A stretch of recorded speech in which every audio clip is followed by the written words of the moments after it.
आज के इस तेजी से बदलते दौर में जहां पर नई नई तकनीक और नई नई टेक्नोलॉजीज का इजाफा हो रहा है, जहां पर मॉडर्नाइजेशन और डिजिटलाइजेशन पे जोर दिया जा रहा है, वहीं पर एक नया कॉन्सेप्ट उभर कर सामने आया है। हम बात कर रहे हैं डेटा प्रेडिक्शन कॉन्सेप्ट की। इस डेटा के आधार पर डेटा साइंटिस्ट ये प्रिडिक्ट कर सकते हैं कि कौन से क्षेत्र में बाढ़ आने की संभावना है और कौन से क्षेत्र में सूखा पड़ने की संभावना है। इस डेटा के आधार पर यह भी बताया जा सकता है कि कौन से क्षेत्र में किस प्रोडक्ट की डिमांड ज्यादा है। ये डिमांड एंड सप्लाई को समझने के लिए बहुत उपयोगी है। लेकिन किसने सोचा था कि चुनावी परिणाम को भी इससे मैनिपुलेट किया जा सकता है? किसने ये सोचा था कि चुनाव की दशा और दिशा को भी इससे बदला जा सकता है? आज हम बात कर रहे हैं इन्हीं डेटा के आधार पर चुनावी विश्लेषणों का। हम बात कर रहे हैं डेटा के आधार पर जो किए गए सर्वे हैं उनका। वैसे ये पॉलिटिकल डेटा बड़े कमाल की चीज है, बड़ी उपयोगी चीज है। इससे अक्सर ये अंदाजा लगाया जा सकता है कि कौन सी पॉलिटिकल पार्टी की किस विधानसभा क्षेत्र में पकड़ मजबूत है और कौन से क्षेत्र में उसको ज्यादा काम करने की जरूरत है। इस डेटा के आधार पर यह पता लगाया जा सकता है कि कौन से समुदाय के वोटर्स किस विधानसभा क्षेत्र में मौजूद हैं, कहां पर फिक्स वोटर्स मिलेंगे और कहां पर फ्लोटिंग वोटर्स मिलेंगे। कितना अच्छा होता जब नेताजी इससे ये पता लगा सकते हैं कि कहां पर डेवलपमेंट करने की जरूरत है और कहां पर उनका काम अच्छा हो रहा है। जब आप चाय की चुस्की लेते हुए न्यूज चैनलों पर ओपिनियन पोल्स और एग्जिट पोल्स के सर्वे रिजल्ट देखते होंगे, तब क्या कभी आपने इनकी ऑथेंटिसिटी पर विचार किया है? क्या कभी आपने ये विचार किया है कि कितनी सच्चाई होती होगी इन सर्वेज में? हाल फिलहाल में आए गुजरात ओपिनियन पोल्स को ही ले लीजिए। अभी तक चुनावी डेट्स रिलीज नहीं हुए हैं, चुनावी लिस्ट रिलीज नहीं हुई है कि कौन से विधानसभा क्षेत्र से कौन सा कैंडिडेट खड़ा होने वाला है, और तब ये रिजल्ट्स आ जाना। कितनी सच्चाई होती है इन पब्लिक ओपिनियन पोल्स में और सर्वेज में। आज द कुर्तेवाला में हम यही बात करने वाले हैं कि कैसे ये सर्वे कंडक्ट किए जाते हैं, कैसे मिसलीड किया जाता है लोगों को और कैसे मैनिपुलेशन किया जाता है इस डेटा को। साल का आखिरी मुकाबला गुजरात हिमाचल में कांटे की टक्कर।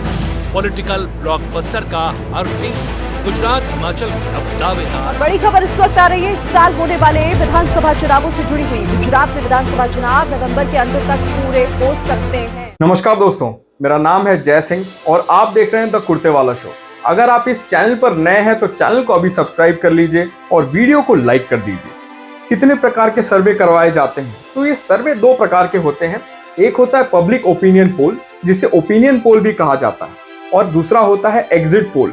अब ये पब्लिक ओपिनियन पोल चुनावी प्रक्रिया के पहले करवाए जाते हैं और ये एग्जिट पोल चुनावी प्रक्रिया के बाद का संबंध बनता है। अब ये पब्लिक ओपिनियन पोल चुनाव के जितना करीब करवाया जाए उतनी एरर रेट यानी कि गलती होने की संभावना उतनी कम होती है और सही सर्वे रिजल्ट आने की संभावना उतनी बढ़ जाती है। इस सर्वे प्रक्रिया में लोगों के एक ऐसे समूह को तैयार किया जाता है, यानी कि लोगों के एक ऐसे ग्रुप को बनाया जाता है जिनसे विभिन्न विभिन्न प्रकार के राजनीतिक सवाल पूछे जाते हैं और उनके उत्तर के आधार पर यानी कि उनके मतों के आधार पर रिजल्ट्स सुनिश्चित किए जाते हैं। इस समूह को सैंपल कहते हैं और हर विधानसभा क्षेत्र में सैंपल साइज मिनिमम 1500 होना चाहिए और मैक्सिमम 2000 होना चाहिए। अब हाल ही में आए गुजरात ओपिनियन पोल्स की बात करें तो गुजरात की कुल जनसंख्या में से 4.8 करोड़ जनता ऐसी है जो वोटिंग करती है, यानी कि अपना मत मानते हैं। वहीं किसी भी राजनीतिक दल को गुजरात असेंबली जीतने के लिए कम से कम 3 करोड़ वोट की जरूरत है, यानी 182 सीट्स वाली गुजरात में इनका सैंपल साइज रहा 35,000, यानी कि पूरे गुजरात में इन्होंने 35,000 लोगों से बात करी। अब 35,000 डिवाइड करें 182 में तो हर विधानसभा क्षेत्र में इन्होंने संपर्क किया मात्र 200 लोगों से, जहां पर गुजरात जैसे बड़े स्टेट में कम से कम संपर्क करना चाहिए था 2000 लोगों से, इन्होंने संपर्क किया 200 से। तो इस सर्वे के रिजल्ट पे सवालिया निशान खड़े होना तय है। आपने ये गौर किया होगा कि कुछ न्यूज चैनल इस सर्वे के टाइमिंग पे सवाल खड़े कर रहे हैं, इस सर्वे के सैंपल साइज पे सवाल खड़े कर रहे हैं। सोचने और समझने वाली बात यह है कि कई बार ऐसे सर्वे बेबुनियाद और बेढंग से कैरी आउट किए जाते हैं ताकि एक प्रोपेगेंडा और लोगों की साइकोलॉजी के साथ खेला जाए और किसी एक पार्टी को फायदा पहुंचाया जाए। कई बार ये देखा गया है कि चुनावी सर्वे कंडक्ट कराने वाले लोग किसी न किसी एक समुदाय को रिप्रेजेंट करते हैं या फिर किसी न किसी एक समुदाय से बिलोंग करते हैं, और कई बार ये देखा गया है कि वो किसी न किसी एक पॉलिटिकल पार्टी की तरफ इंक्लाइंड होते हैं, यानी कि किसी न किसी एक पार्टी की तरफ उनका झुकाव होता है। तो जब ऐसे लोग कोई सवाल पूछते हैं तो वो कई बार बायस होते हैं, कई बार बेसलेस सवाल होते हैं।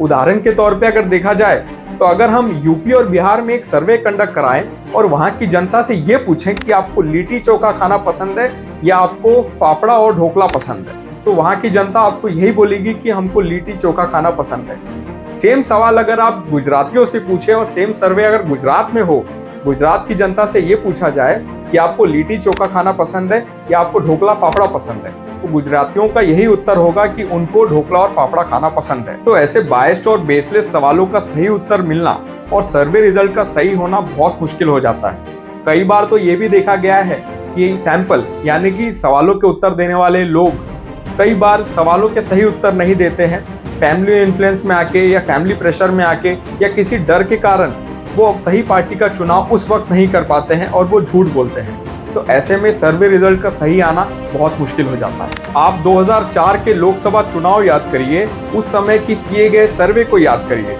हर न्यूज चैनल अपने अपने सर्वे के आधार पर एनडीए की सरकार बनते हुए दिखा रहा था। एनडीटीवी नीलसन की माने तो एनडीए को 230 से 250 सीट दिखाया जा रहा था, वहीं यूपीए को 190 से 205 सीटें। आज तक दिखा रहा था कि एनडीए को 248 सीटें मिलेंगी और वहीं यूपीए को 190। तब स्टार न्यूज यानी कि अब की एबीपी न्यूज दिखा रही थी कि एनडीए को 263 से 275 सीटें मिलेंगी और यूपीए को 174 से 186। जबकि जब रिजल्ट आया तो दूध का दूध और पानी का पानी हो गया। यूपीए को तब 208 सीटें मिली थी और एनडीए को 181। और पहली बार मनमोहन सिंह सरकार में आए थे और मनमोहन सिंह की सरकार बनी थी यानी कि कांग्रेस की सरकार बनी थी। ऐसा ही कुछ दोहराया गया था 2009 के इलेक्शंस में, जब बताया जा रहा था कि इस बार एनडीए की सरकार बनेगी, लेकिन यूपीए ने फिर से सरकार रिपीट की थी। मनमोहन सिंह 2.0 आए थे। 2015 का इलेक्शन याद करिए, 2015 के दिल्ली चुनाव में भी आम आदमी पार्टी को 29 से 35 सीटें दिखाई दे रहा था, लेकिन जब सीटें आई तो 67 सीटें जीती आम आदमी पार्टी ने 70 में से। तो यहाँ समझ में यह आता है कि कई बार अक्सर ये सर्वे गलत होते हैं और भ्रमित करने वाले होते हैं।